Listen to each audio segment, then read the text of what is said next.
speaking of another North American team, United States coach Gregg Berhalter said his team would take inspiration from Iran's famous 2-1 victory over the Americans at the 1998 World Cup when the teams meet on Tuesday, November 29th. A Group B showdown with their place at the tournament at stake. Relations between the two nations who severed all former diplomatic ties in 1980 after the Islamic Revolution in the same year were hostile when their football teams clashed in a match widely viewed as the most politically charged in World Cup history and dubbed at bilateral ties have been strained in recent years after then-President Donald Trump pulled the U.S. out of an Iran nuclear deal. The U.S. killed a top Iranian general in 2020, and Tehran responded with missile strikes at U.S. forces bases in Iraq. In a tense news conference, Berhalter largely sidestepped the political fracas and insisted it would not overshadow Tuesday's eagerly anticipated rematch, where the U.S. could secure a place in the knockout round with a win, while Iran only need a point. Iran's players have been dragged into a political crisis at home, pressured by protesters seeking to challenge the legitimacy of the country's clerical rulers to side with them publicly and condemn a deadly state crackdown.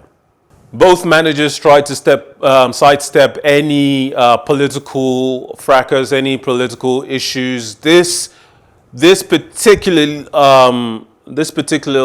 matchup, obviously, it's sort of a replacement for a brewing Cold War between these two nations. You know very well that if Iran beats the USA, the political class in Iran will use it as a stick to flog the USA.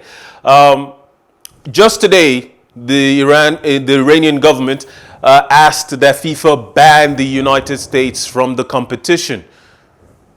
It seems to me like all of this match is coming at such a difficult time that Iran is going through some uprisings within its borders, and even the government is trying to lay the blame for that uprising at the feet of the United States. And this matchup may just be the tonic that will pacify a lot of parties, but will definitely anger several others.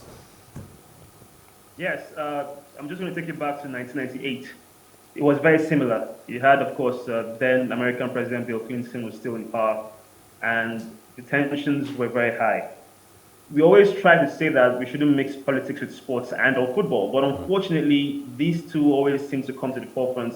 I mean, we all know about the home media backlash and the massive highlights on the culture and perhaps certain sensitivities concerning the rules and regulations of this particular World Cup.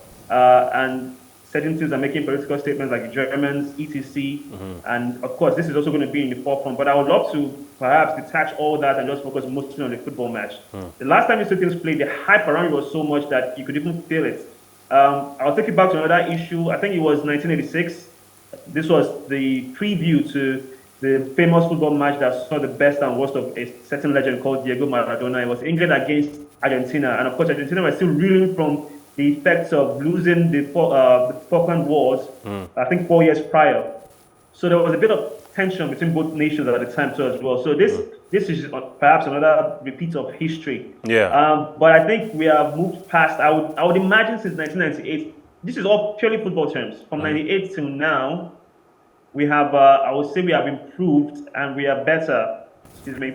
And we are better in terms of just focusing on the football. I know Iran are also having their own issues right now, the political uprising in terms of the protests and whatever is going on there. And I'm sure these players are trying to make sure that they can help at least raise the levels of happiness in their country. So this will be an interesting match. Focusing on the football match. Last time these two teams met, Iran won 2-1.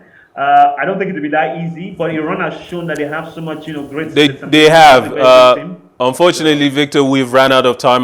There's still so much to say about this. Obviously, there are those on the Iranian side, Iranian fans, that will be split on the idea they want their national team to win.